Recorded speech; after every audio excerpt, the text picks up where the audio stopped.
এই যে সারাদিন গিন্নিমার বাড়িতে হার মাস কালি করে যে কাজ করছি, তাতে কোনো লাভ হচ্ছে আমার? কতদিন ধরে গিন্নিমাকে বলছি যে আমার মাইনেটা একটু বাড়ান, আমার এতে হচ্ছে না। কিন্তু গিন্নিমা আমার কথা শুনে কোথায়, তিনি তার মতোই সবসময় বিড়বিড় করতে থাকে। এত খাটাখাটুনি করেও যদি মনের মতো মাইনে না পাই, তাহলে কি কাজ করতে ইচ্ছে করে কোথাও?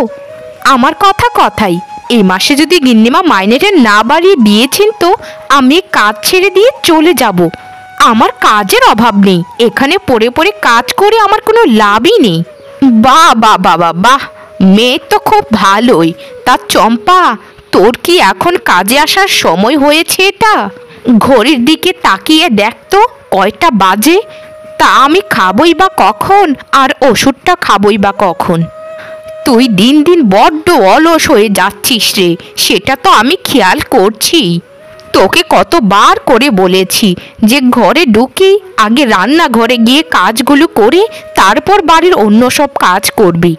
শুনুন গিন্নিমা, আমি আমার মতো করে এখানে কাজ করব। যদি আপনার কথায় আমার চলা লাগে, আমি কাজ ছেড়ে দিয়ে চলে যাব। আর কত বলবো আপনাকে যে আমার মাইনেটা একটু বাড়ান, আমার হচ্ছে না এতে। কিন্তু আপনি আমাকে পাত্তা দিচ্ছেনই না। যখন আমার মাইনে বাড়াবেন তখন আপনার কথা মতো কাজ করব, না হলে আমি যেভাবে কাজ করব সেভাবেই আপনাকে মানিয়ে চলতে হবে। বাবা চম্পা, তুই তো ভালোই মুখে মুখে তর্ক করা শিখেছিস। শোন, আমার কাছে যাই চাস তাই দেব, কিন্তু তোর মাইনে আমি বাড়াবো না। আমি যেটা একবার বলি সেটাই করি। আপনার সাথে মুখে মুখে তর্ক করতে আমার কি ভালো লাগছে গিন্নিমা, কিন্তু কি করব, আমি যে নিয়মে বাঁধা। আমার মাইনেটা যদি না বাড়িয়ে দেয় তাহলে খুব খারাপ হবে আমার সাথে। তুই যাই বলিস না কেন রে চম্পা, তোকে আমি এ বাড়ি ছেড়ে যেতে দিলে তো তুই যাবি না। কি জানিস তোকে কত ভালোবাসি, তাও তুই আমার সাথে সবসময় বক বক করিস। হয়েছে, আর আপনাকে অত শত ভাবতে হবে না। আমি জানি আপনি আমাকে কতটা ভালোবাসেন, কিন্তু মাইনে আমার বাড়াবেন না। যাই হোক, আপনি এখন কি একটু বিশ্রাম করুন, আমি কিছুক্ষণের মধ্যেই আপনাকে খাবারটা রান্না করে দিচ্ছি। কি রে চম্পা, তুই আমার মনের কথা বুঝলি কি করে? আমি যে তোকে নিয়ে এটা ভাবছি। আবার প্রশ্ন করছে, দেখো মনে হয় আমি কিছুই জানি না। ওসব আমি জানি গিন্নিমা, আপনার মন কখন কি বলে সেটা আমার অজানা নয়। কে রে চম্পা, সব কাজ তো তোর শেষই হয়ে গিয়েছে, কিন্তু এখনো তুই বাড়িতে যাসনি যে? তোকে আমি কিছুদিন ধরে খেয়াল করছি, কাজ শেষ হতেই ছাদে উঠে এসে দাঁড়িয়ে থাকিস। আপনি তো সব জানেনই গিন্নিমা, এই ছাদটা আমার কত ভালো লাগে। এখানের হিমেল বাতাস আমার মনটা ভালো করে দেয়। তাই সব কাজ শেষ করে এখানে একটু দাঁড়িয়ে থাকি, মনটা ভালো লাগে আর কি। তা গিন্নিমা, আপনার না কোমরে ব্যথা, আপনি সিঁড়ি বেয়ে উপরে উঠতে গেলেন কেন? শোন চম্পা, নিজেকে যতই হাসি মুখে রাখিস না কেন, আমি কিন্তু তোর মনের খবর পড়তে পারি। তোর মামি তোকে আবারও বকাঝকা করেছে, তাই না? আরে না না গিন্নিমা, আমার মামি আমাকে কিছুই বলেনি। আগে মামি অবশ্য আমাকে এসব বলতো, কিন্তু এখন আর বলে না। তিনি এখন ভালো হয়ে গিয়েছেন।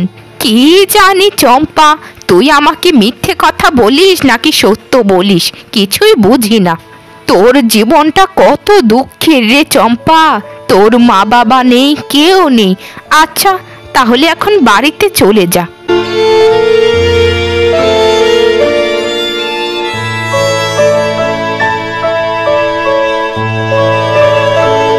বাবা বাবা বাবা, মেয়ের তো দেখা যায় সাহস দিন দিন বেড়েই চলেছে।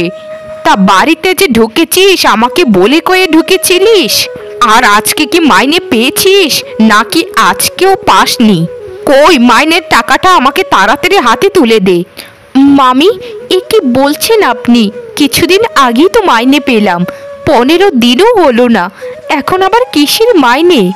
আর মাইনে তো আমাকে মাসে মাসে দেয়, 15 দিন পর কিসের মাইনে বলুন তো? আর এটা কি আমার বাড়ি নয়? এই বাড়িতে ঢুকতে গেলে আপনার কথাই ঢুকতে হবে কেন বলুন? আমি তো এখানে ছোট থেকে বড় হয়েছি। চুপ কর নবাবের বেটি, আবার বড় বড় মুখে মুখে তর্ক করে কথা বলিস।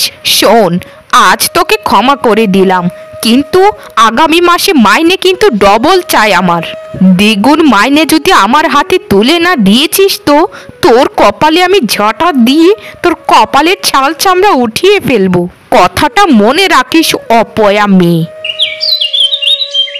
বাহ বা বা বা বা, মেয়ের কাণ্ড দেখো, চুলায় এখনো আগুন ধরায়নি, আবার এখানে কলপারে বসে থালা মাজুন মাজছেন। তার চুলোয় আগুন কে জ্বালাবে শুনি? সেটা কি তোর মরা মা নাকি তোর মরা বাপ? যা যা, আগে চুলোয় আগুনটা ধরিয়ে রান্নাটা কর, তারপর ঘরের বাকি সব কাজ করে কাজে যা। মামি, আমিও তো একটা মানুষ, আমি আর কত কাজ করতে পারি বলবেন? এই সংসারের সকল কাজকর্ম করে তারপর আবার আরেকটা ঘরে গিয়ে কাজ করি। আপনিও যদি আমার হাতে হাতে একটু কাজ করতেন তাহলে কত ভালো হতো মামি। একদম চুপ কর কপাল পোড়া মেয়ে।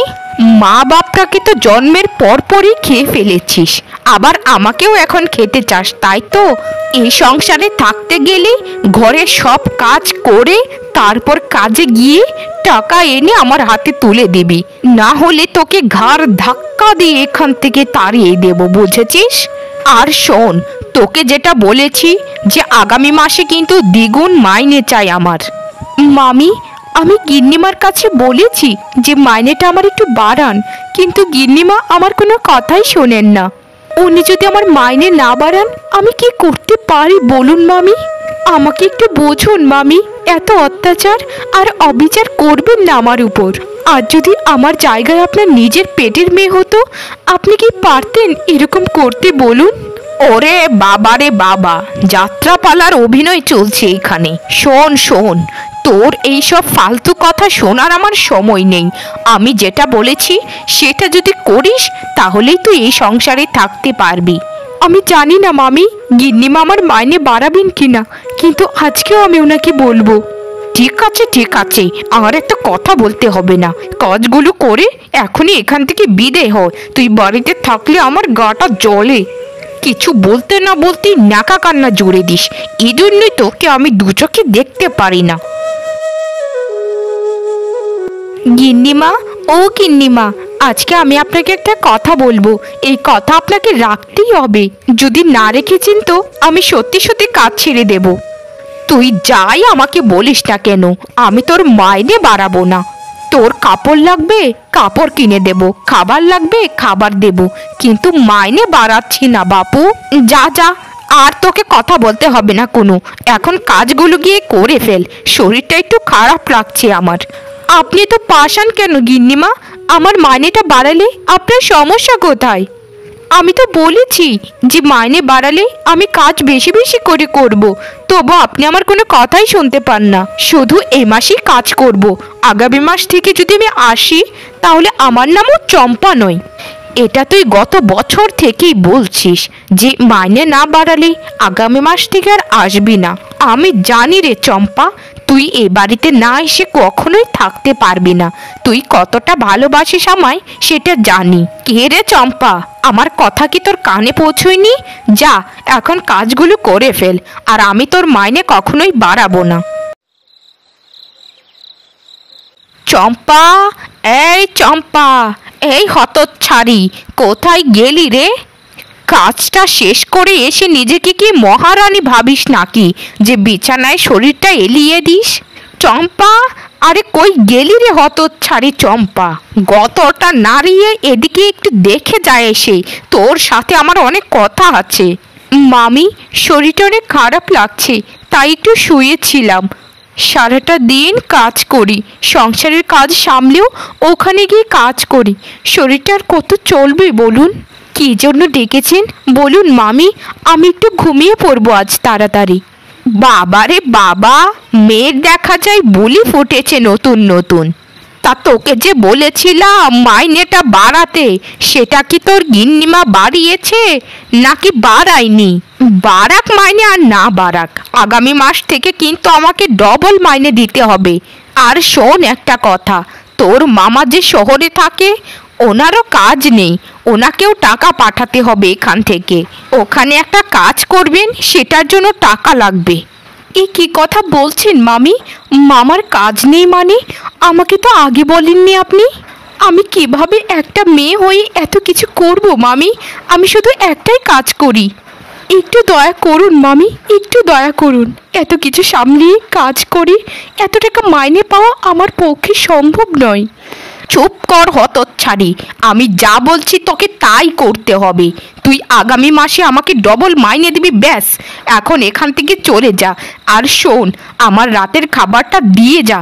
ছোটবেলায় তোকে তোর মা বাপ রেখে তো অক্কা পেল, এখন আমরা তোকে লালন পালন যখন করে বড় করেছি, তোর একটা দায়িত্ব আছে না আমাদের উপর, সেই দায়িত্বটাই পালন কর।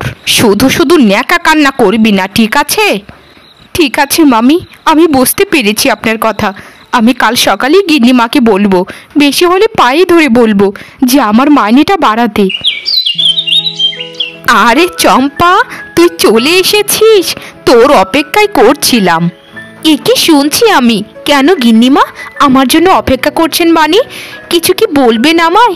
বলবো রে বলবো, আগে তুই আমার সাথে ছাদে চল, তারপর সব ঘটনা আমি খুলে বলছি তোকে। ও মা, গিন্নিমা এসব কি?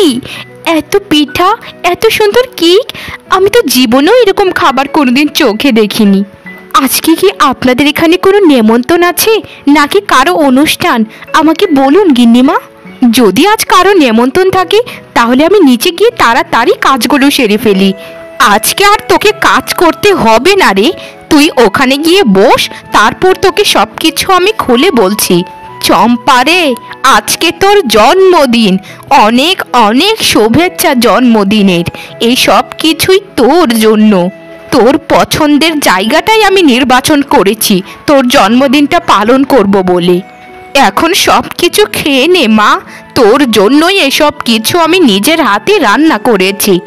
গিন্নিমা, এটা আপনি কিভাবে জানলেন যে আজকে আমার জন্মদিন? আমি তো নিজের চোখকে বিশ্বাস করতে পারছি না যে আপনি আমাকে এতটা ভালোবাসেন। মা বাবার মৃত্যুর পর থেকে আমার জন্মদিন তো দূর থাক, আমার সাথে কেউ ভালো মতো কথাই বলেনি। সেখানে আপনার কাজের লোক আপনি আমাকে এত ভালোবাসা দিলেন।